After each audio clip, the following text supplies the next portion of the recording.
Hello friends, this is Dr. Sangeet and welcome back to another lecture of Dental Pathshala where we help you understand and learn dentistry better and easy way. And today's topic we are going to talk about the ACP classification. Till now we have covered the Kennedy's classification, the Applegate rules, and this video we are also going to talk about the newer version of the Kennedy's classification, so the modification, the Kennedy Applegate classification.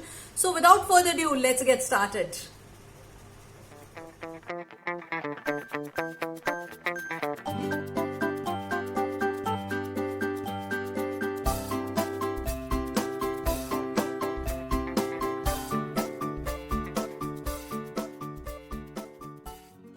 Today's video we are going to talk about the ACP classification, American College of Prosthodontics, given in 2002 and which was given by the American College of Prosthodontics, which is the latest classification. So the most common or frequent question which is asked from the classification, either it is the Kennedy's classification or the Applegate's rule. And the third question which is asked from the classification is the ACP classification, because it tells us, it gives us the prognosis of an individual RPD. So if any partially dentulous arch is there, it tells us that what is going to be the prognosis of that specific arch. And last video we have covered the Kennedy's classification as well as we have covered the Applegate rules from the McCragen. Now we are not reading this from the McCragen because the edition which I have, it's not there. So ACP classification I am following, I have Rangarajan with me, so I am following Rangarajan. You can also follow Nalla Swami or any other book. So basically ACP classification actually I have studied from some article, but I am going to explain it to you from the book, from the Rangarajan. Now that I'll show you from which book I am going to read it out. So the Kennedy's classification we have covered in the previous video. So the Kennedy's classification, which we have already covered in the previous video, there are also two new modifications, or we can say there is also a classification which is Applegate Kennedy classification. So in that Applegate Kennedy classification, there are two upgradations of these classes. So Kennedy classification we have covered 1, 2, 3 and 4. In the first one, there is going to be the bilateral posteriorly edentulous space. In the 2, there is going to be unilateral. 3, both the side teeth are going to be present, so in between the teeth. And fourth one is unilateral and involving both the sides. So we can say, bilateral crossing the midline butt. So there is going to be single bilateral, I must say this, there is going to be the bilateral space crossing the midline. So there is going to be a big edentulous space, but it will cross the midline. So we must say that bilateral. So talking about the modifications. So Applegate Kennedy classification, it comprises of class 5 and class 6. Now these class 5 and class 6 are upgradation. They are actually upgradation to the Kennedy's classification itself. It is a modification of class 3 Kennedy, in which there is anterior tooth. If we can use this anterior tooth for support, or we can use as abutment, so that is going to be the 6th one. If we cannot use, then it goes to the 5th one. So if we cannot use, like lateral incisor, we cannot use, or if any mobile teeth is present, we cannot use. So that kind of classification goes under class 5. If we can use, then it goes under class 6. So like that we have the modification, or we can say the Kennedy Applegate classification. Now talking about the ACP classification, which is also frequently asked question. So ACP classification, American College of Prosthodontics. So this system has given 4 classes. Now these 4 classes are based on the diagnostic criteria. So what they have done, they have made a diagnostic criteria. So this diagnostic criteria is based on 4 things. So there are 4 classes and there are going to be 4 headings under these 4 classes. Every class there is going to be the same heading. So every class there is going to be location and extent of edentulous area. So in the class 2 also we are going to read the location and the extent of edentulous area. In the 3 also we will read the location and the extent of the edentulous area, and in the 4 also we are going to read location, extent of the edentulous area. So next point is we will talk about what is the condition of the abutment teeth.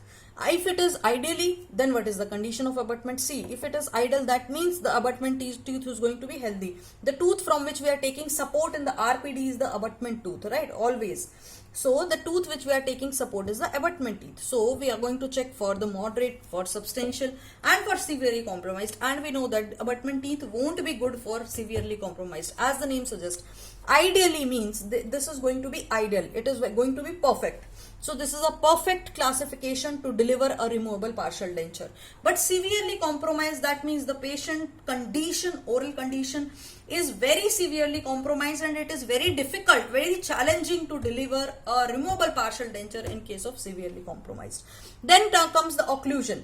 So till here there is going to be class 1 occlusion, first and second, and third and fourth there won't be a class 1 malocclusion, class 2 maxillomandibular relationship, I must say.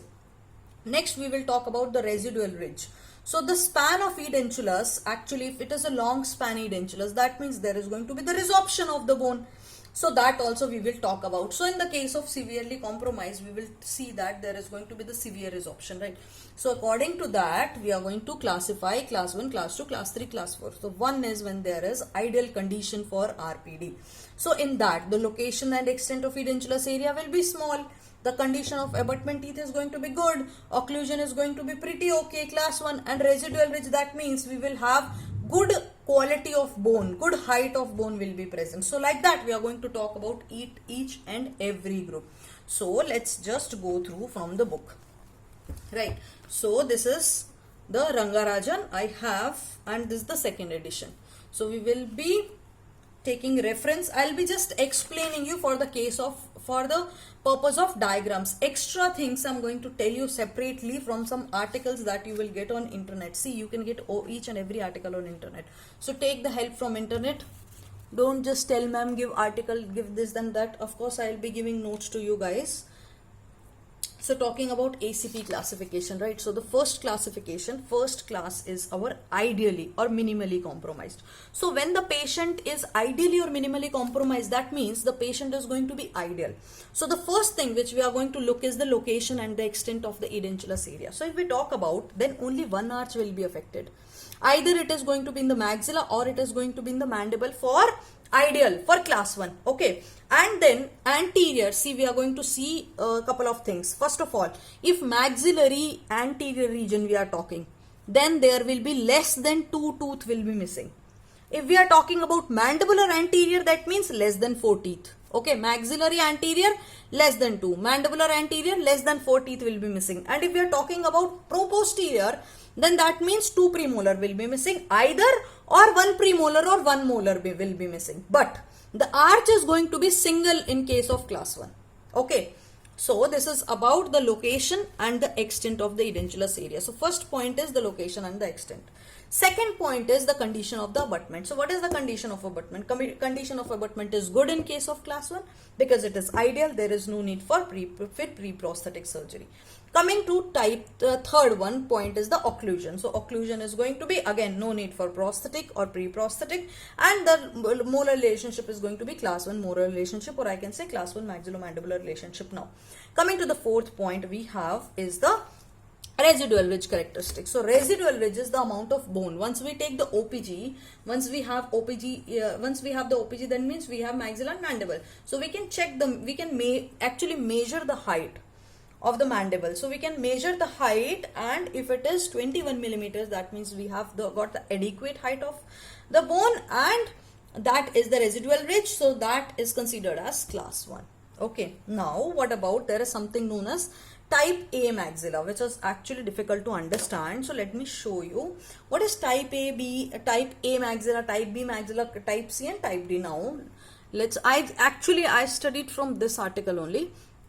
So type A maxilla is kind of this maxilla, which is a ideal maxilla in which there is the palatal morphology is good. We have got good vestibule, good ridges. So it is basically good for support.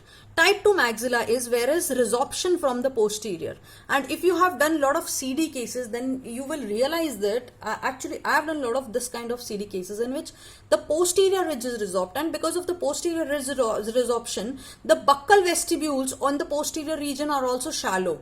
So they are not good, but we get retention from the anterior region in this kind of cases. Then type C kind of maxilla is wherein the posterior region is, the vault palatal vault of the patient is very shallow. So actually in this kind of cases, doing border molding is challenging. So in this case, if you see now, also the vestibule are narrow, anterior, posterior, and the the palate is also shallow in this case. So it is very difficult to take support. Okay, now this was the type 2, wherein posteriorly, as you can see, posterior vestibule is very less.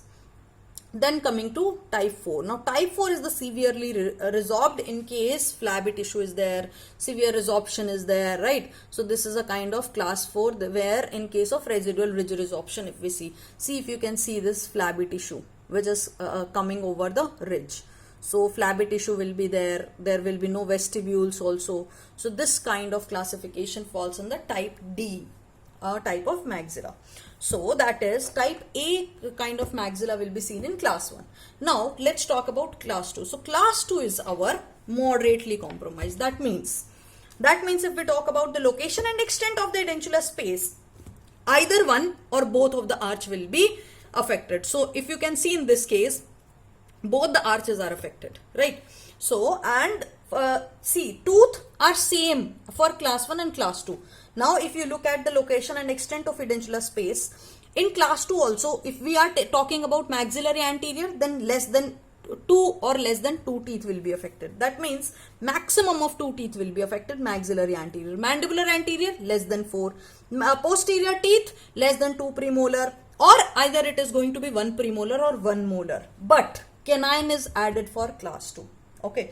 If we talk about the condition of abutment, now this time there will be insufficient tooth structure of the abutment teeth. So it will not support the intracoronal or extracoronal rest. So that means either we have to do the restoration. So that require local adjunctive therapy. That means we have to do some treatment to that particular abutment teeth in order to make that abutment teeth good, in order to make the good prognosis. The occlusion is going to be the class 1 molar relationship, and height we check in the OPG will be 16 to 20 millimeters, and the type maxilla can be either type A or type B maxilla. Now talking about class 3, so class 3 is the substantially compromised.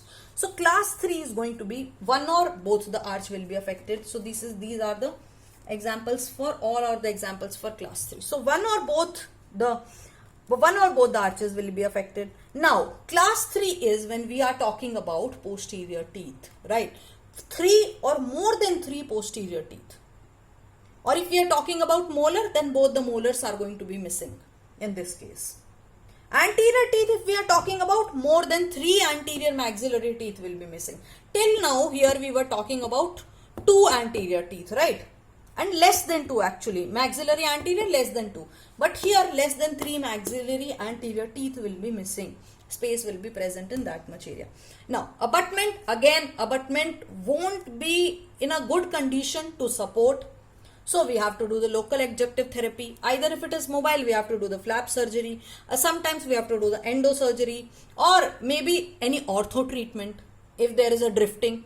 So it depends on the condition. Then occlusion is going to be class 2 molar relationship in case of class 3. So the molar relationship will be class 2, and residual ridge height is going to be 11 to 15 millimeters. Once we check in the OPG, and the class C for type 3 there is going to be type C maxilla, very easy. Now coming to class 4. Class 4 is our severely compromised. That means it is in a very bad shape. The edentulous space is not good enough to deliver any RPD. So what do we need to do? First of all, if we talk about everything is going to be abnormal, so there we have to see, we are talking about the location and extent of the edentulous space. You can see they are very long span edentulous spaces. So actually they are very long span edentulous, and second thing is occlusion. In this case we need to re-establish. Abutment we need to recorrect. So everything is going to be redone. Bone resorption, severe bone resorption. So all these things will be present in case of class 4. So if we look at the occlusion, so there will be reduced, see if you can see there is going to be less of the vertical height. So there is very less space to fit the teeth. So that kind of cases where there is mesial migration, where there is lack of space, all these things we need to first of all establish the vertical height, then sometimes we need to correct the occlusion also, so we have to re-establish the occlusal scheme. So all these things we have to done in case of a severely compromised. Okay, then bone height is going to be less than 10 millimeters once we check in the OPG for class 4, and also the maxilla is going to be type D kind of maxilla, which is usually seen in case of the resorbed ridge, residual ridge resorption. So guys, this is about the ACP classification. So if you are writing the ACP classification, then you have to make a table like this, 1 2 3 and 4, and like this we have to put 1 2 3 4, like this also 1 2 3 4 points. So first point we will cover the location and extent of edentulous space. Second point we are going to cover the condition of the abutment, what condition is the abutment teeth, and third one is the type of occlusion, and fourth one is the residual ridge height we are going to talk, and the type of maxilla we are going to talk. Okay, so guys, this is about the ACP classification. I hope that you guys are clear with the ACP classification, American College of Prosthodontics, given in 2002. This is the modern classification of partially edentulous arches or partially edentulous ridges, which is given in the textbook. So guys, that's pretty much it. I hope that you guys have enjoyed the video. So if you have enjoyed the video, why don't you give a thumbs up to the video, like it, and also you can comment in the comment section below, and there is a link in the description below to support me on Paytm as well as on PayPal to make free videos for you guys and to make free notes available to you. So survey notes are available on the website. If you haven't checked, go watch, check because we have covered so many parts, so many types of survey in that, and survey lines also are there. So a lot of things is there in the notes. So guys, go check it out if you haven't done it yet, and keep learning, keep studying, stay motivated. I will see you soon in the next video.